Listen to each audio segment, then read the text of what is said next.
Seguimos avanzando en el tema 2 de la primera ley de la termodinámica y vamos a pasar al ejercicio 6 que corresponde con el ejercicio del libro de Ira Levine, el 245.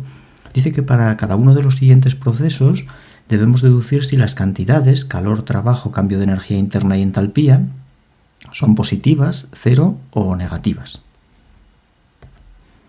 Y el primer proceso que nos indica es la fusión reversible de benceno sólido a una atmósfera de presión. Bien, vamos a dibujar un pequeño esquema para ver a qué se refiere. Vamos a fundir benceno y debemos tener en cuenta que el sólido, el benceno sólido, ocupa menos volumen que el líquido, es más compacto. Los átomos, las moléculas, de benceno dejan menos huecos en fase sólida que en fase líquida. Por tanto, esto hace que al fundir el benceno, al pasarlo de sólido a líquido, pues el volumen se incremente ligeramente. De forma poco importante, porque en estos cambios de fase sólido-líquido los cambios de volumen son pequeños, pero sí se produce un pequeño cambio de volumen. Bien, entonces vamos a empezar con las diferentes propiedades. Este proceso, la fusión, es un cambio de fase y ocurre a temperatura y presión constantes. La presión es constante en una atmósfera y la temperatura constante en la temperatura en el punto de fusión del benceno. Esto hace que el calor que le aportamos al benceno sólido para fundirse sea un calor a presión constante, un Q sub P. Y ya sabes, el calor intercambiado a presión constante coincide con la variación de entalpía. Y como es un calor que damos al sistema, es positivo. Tenemos que calentar el benceno sólido para que funda. Y por tanto, tanto el calor como el cambio de entalpía, que tienen el mismo valor al ser un proceso a presión constante, van a ser positivos. Ya tenemos dos de las propiedades. El trabajo. Bueno, el trabajo viene dado por menos integral de P de V y vemos que hay una variación de volumen positiva. En consecuencia, el cambio de volumen es positivo. Como la integral lleva un signo menos, vamos a tener un trabajo negativo, menor que cero. Es un trabajo de expansión, trabajo negativo. Como siempre digo, es según el criterio de signos egoísta o criterio IUPAC, en el que el trabajo de sistema contra entorno o de sistema sobre entorno es un trabajo negativo, expansión negativo, compresión positivo. Y por último vamos a calcular cuánto vale el cambio de energía interna con el primer principio. Calor más trabajo nos da el cambio de energía interna. El calor es positivo, el trabajo es negativo y por tanto aparentemente aquí tenemos un problema, y es que no vamos a saber fácilmente el signo de delta de U, pero teniendo en cuenta que en este proceso se involucran tan solo sólidos y líquidos y que al pasar de uno a otro el cambio de volumen es pequeño y en consecuencia el trabajo va a ser muy, muy pequeño, este cambio de energía interna aproximadamente es igual al calor intercambiado a presión constante. Es decir, el cambio de energía interna y el cambio de entalpía prácticamente son iguales debido a que hay un cambio de volumen muy pequeño en el proceso. Esto es habitual cuando manejamos sólidos y líquidos. Bien, pues ya ahora sí que tenemos todas las propiedades, ya determinado el signo de todas las propiedades termodinámicas. Ahora vamos a pasar al apartado B, en el que nos habla de fusión reversible de benceno. Bueno, tenemos otro cambio de fase, fusión reversible de hielo. Bueno, pues tenemos otro cambio de fase, lo único que ahora vamos a cambiar el benceno por agua. Tenemos aquí agua sólida, hielo, y lo vamos a fundir. Es un proceso de nuevo a presión constante y temperatura constante, P y T constante, igual que aquí arriba. La única diferencia que vamos a tener es que al fundir el hielo, pues el agua que obtenemos ocupa un volumen menor. El agua es una sustancia anómala en la que el sólido ocupa más volumen que el líquido. Por tanto, al fundir se produce un trabajo positivo de compresión. Es decir, reducimos el volumen. Por tanto, lo primero, como antes, el calor es un calor intercambiado a presión constante, porque es un proceso P constante, que coincide con la variación de entalpía y como lo aportamos al sistema, calentamos el sistema, es positivo. Tenemos un trabajo que es de compresión, por tanto el trabajo es menos integral de P de V. Este cambio de volumen es negativo porque disminuimos el volumen del cilindro. Con el menos que lleva afuera me queda positivo, trabajo positivo de compresión. Y el cambio de energía interna, igual que antes, lo calculamos como la suma de calor más trabajo. El calor es positivo, aportado al sistema. El trabajo, en este caso, también es positivo, porque también se lo aportamos al sistema. Por tanto, la suma, que va a ser aproximadamente igual al calor intercambiado, por lo mismo que comentamos antes, porque estamos ante sólidos y líquidos donde hay un cambio de volumen pequeño, y por tanto el cambio de energía interna, pues bueno, será positivo también. Bien, vamos con el apartado C, en el que nos hablan de una expansión adiabática reversible de un gas ideal. Vale, una expansión adiabática reversible con gas ideal. Tenemos un cilindro y vamos a dejar que un gas ideal expanda, es decir, aumente su volumen, y esta expansión la vamos a hacer de modo adiabático. Y por tanto vamos a aislar térmicamente tanto el pistón para que no intercambie calor con el entorno como el cilindro. Sistema aislado térmicamente para que no pueda intercambiar calor con el entorno. Bien, es una expansión, por tanto el pistón sube hacia arriba y estamos ante un trabajo negativo. Es un trabajo menor que cero de expansión. Como es adiabático no hay intercambio de calor, el calor vale cero. El primer principio nos dice que el cambio de energía interna es calor más trabajo. Calor cero, por tanto, cambio de energía interna igual a trabajo. El trabajo, como es un trabajo de expansión negativo, pues nos da una variación de energía interna negativa. El gas, al expandirse, realiza trabajo contra el entorno utilizando su propia energía interna, porque no le podemos dar calor, ya que las paredes están aisladas térmicamente. Así que en la expansión el gas consume su energía interna, lo que produce un descenso de temperatura, un fuerte enfriamiento, produce un descenso de energía interna y también una fuerte caída de temperatura. Como el cambio de entalpía se puede calcular, al tratarse de un gas ideal, como número de moles por la C sub molar y por la variación de temperatura, pues un cambio de temperatura negativo, con estos otros términos positivos, nos indica que el cambio de entalpía también es negativo. Descenso de temperatura va a implicar un cambio de entalpía negativo y un cambio de energía interna también negativo, que lo hemos obtenido a partir del trabajo, pero que también se podría obtener a partir de esta fórmula. Cambio de temperatura negativo, por tanto, cambio de energía interna también negativo. Todo disminuye. La temperatura, la energía interna, la entalpía, todo decrece. Y el trabajo, al ser de expansión, pues también es negativo. Bien, vamos con el apartado D. En el apartado D nos habla de una expansión reversible isoterma de un gas ideal. Bien, ahora vamos a expandir de forma isoterma un gas ideal. Eso significa que no vamos a cambiar la temperatura. El gas no va a cambiar su temperatura. Dejamos que el gas expanda, el pistón se desplaza hacia arriba, por tanto hay un trabajo negativo, y ese trabajo, para que la temperatura no se modifique, requiere de un aporte de calor positivo. Y tiene que, en valor absoluto, tienen que ser iguales el calor que doy al trabajo que realizo sobre el entorno, para que la temperatura no nos cambie. El sistema expande y por tanto el gas va a ocupar un volumen mayor, ya que el pistón se desplazó hacia arriba. La temperatura sigue siendo la misma porque quedamos en que tiene que ser isotermo el proceso. Bien, pues nada, ya lo tenemos. Realizamos un trabajo negativo porque es de expansión, menos integral de PDV, el cambio de volumen es positivo, con el menos que tengo aquí me queda un trabajo negativo. Por el primer principio, bueno, como hablamos de un gas ideal, al ser un proceso isotermo no tiene cambio de energía interna, ya que la energía interna depende solo de la temperatura. Si la temperatura no cambia, la energía interna no puede cambiar.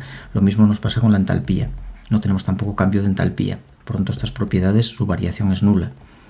El primer principio nos dice que el cambio de energía interna es calor más trabajo. Si no hay cambio de energía interna, llegamos a la conclusión de que el calor es igual a menos trabajo. El calor lo damos al sistema para que pueda expandir manteniendo la temperatura constante, por tanto positivo, y el trabajo en consecuencia negativo, aunque los dos van a tomar el mismo valor.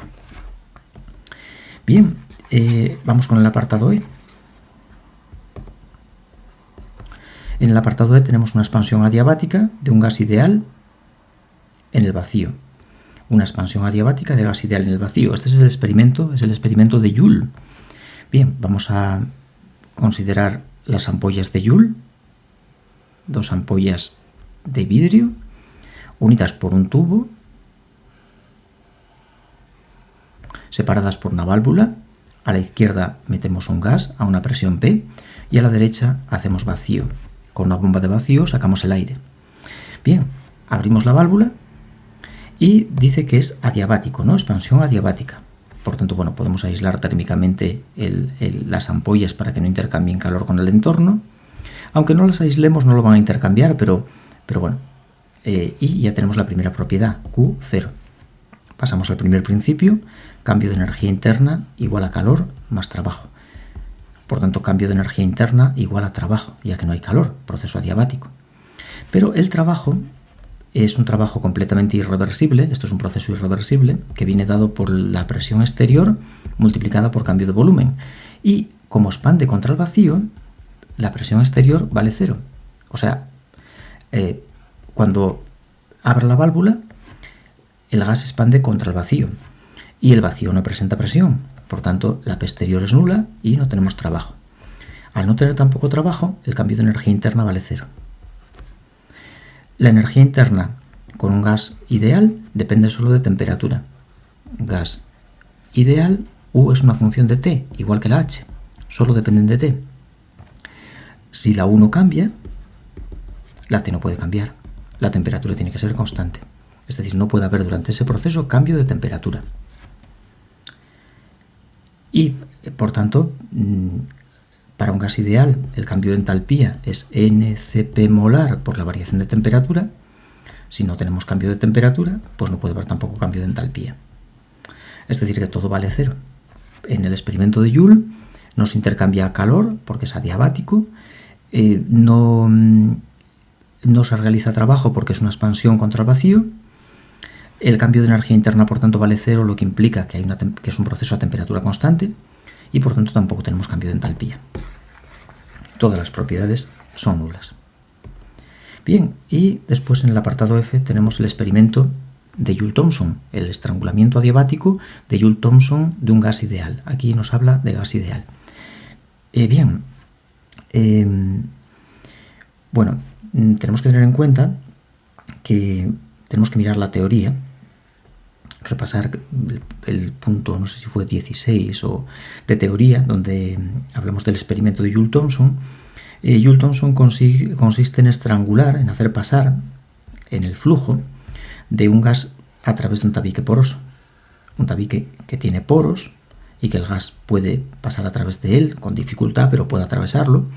Ponemos el gas, por ejemplo, del lado izquierdo del tabique con un pistón, presión P1, aquí el gas a una presión P1, temperatura T1, y vamos moviendo lentamente el pistón hacia la derecha para que el gas se vea obligado a atravesar el tabique y vaya pasando hacia el lado derecho, donde lo recogemos con otro pistón, que inicialmente está pegado al tabique. Aquí ponemos una presión P2, muy importante que la presión P1 sea mayor que la P2 para que pueda impulsar el gas a través del tabique y estrangularlo. Llegaríamos a una situación final en la que el gas ha pasado totalmente a través del tabique. Es decir, el pistón del lado izquierdo ha llegado a pegar contra el tabique, por tanto no hay nada de gas entre el tabique y él, y del lado derecho, pues el pistón de la derecha se desplazó hacia la derecha y está recogiendo el gas, ¿no?, a una presión P2, que es la presión que hay fuera, y una temperatura T2 que puede ser mayor, menor o incluso igual que la T1. Este proceso es adiabático, como indica el ejercicio, por tanto el calor intercambiado vale 0, y es un proceso que tiene también entalpía 0. Es isoentálpico. La entalpía del gas aquí H1 y la entalpía del gas aquí H2 son iguales. H1 es igual a H2, por tanto no tiene cambio de entalpía. Joule-Thomson se puede demostrar, lo tenemos en la teoría hecho, de que es un proceso isentálpico. Y ahora, como hablamos de gas ideal, fíjate que indica el apartado F que estamos ante un gas ideal. En el gas ideal la entalpía depende solo de la temperatura. Por tanto, si no hay cambio de entalpía, no puede haber cambio de temperatura. Estamos ante un proceso en el que no hay variación de temperatura, es isotérmico. Y al ser isotérmico, no puede haber tampoco cambio de energía interna, porque la energía interna también depende exclusivamente de la temperatura en el gas ideal. Si no hay cambio de temperatura, el cambio de energía interna también vale cero. Y por el primer principio, el cambio de energía interna es calor más trabajo. Pero es que no se intercambia calor porque es adiabático. Acabamos de deducir que al ser isotérmico no puede haber cambio de energía interna y en consecuencia no puede haber tampoco trabajo. Al tratarse de un gas ideal, todo es cero. En el caso del gas real no era cero, se realizaba un trabajo diferente de cero y había cambio de temperatura. A no ser que estemos sobre la línea de inversión, sino si tenemos cambio de temperatura en el experimento Joule-Thomson. Pero con el gas ideal no, todas las propiedades son nulas. Bueno, y para terminar, vamos a ver el apartado H, el apartado G, en el que nos habla de un calentamiento reversible de un gas ideal a presión constante. Vale. Si tenemos un proceso AP constante, vamos a calentar un gas a presión constante. Esto implica que si no queremos que cambie la presión y aportamos un calor a presión constante que es Q sub P y que por tanto coincide con la variación de entalpía y como lo estamos dando al sistema va a ser positivo, pues no queda más remedio que realizar un trabajo, expandir el sistema, porque si calentamos la presión sube. Al calentar la presión tiende a subir. ¿Cómo hacemos para que la presión no suba? Pues muy fácil, dejar que el pistón se desplace hacia arriba, aumentar el volumen. De esta forma puedo mantener la presión constante y calentar el gas. La temperatura se elevaría, tenemos un cambio de temperatura positivo porque lógicamente estamos calentando. Y se trata de un gas ideal, ¿verdad? Delta de U es NCV molar por el cambio de temperatura. Tenemos un cambio de temperatura positivo, por tanto el cambio de energía interna también es positivo. Aumenta la entalpía, que coincide con el calor que le aportamos. Aumenta la energía interna. Y se realiza un trabajo de expansión. Lo indica el ejercicio que, no lo indica, pero vamos, tiene que expandirse sin duda. Por tanto, tendríamos un trabajo que es menos integral de PDV. La P es constante, la podemos sacar fuera.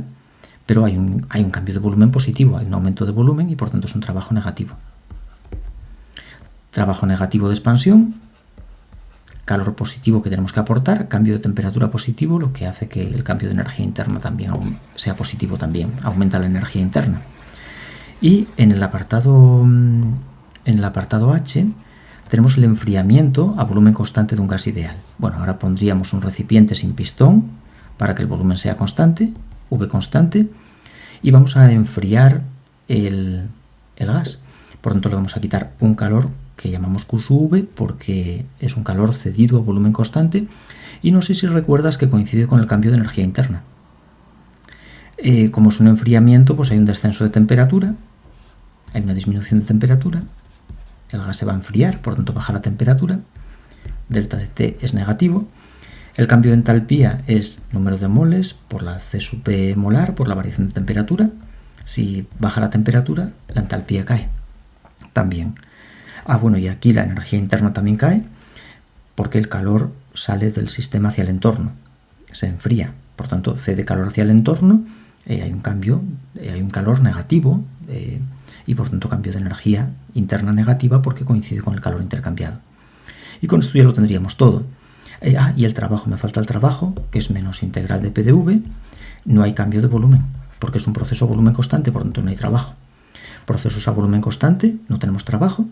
Y como es un enfriamiento, se cede calor hacia el exterior, es un calor negativo que coincide con el cambio de energía interna.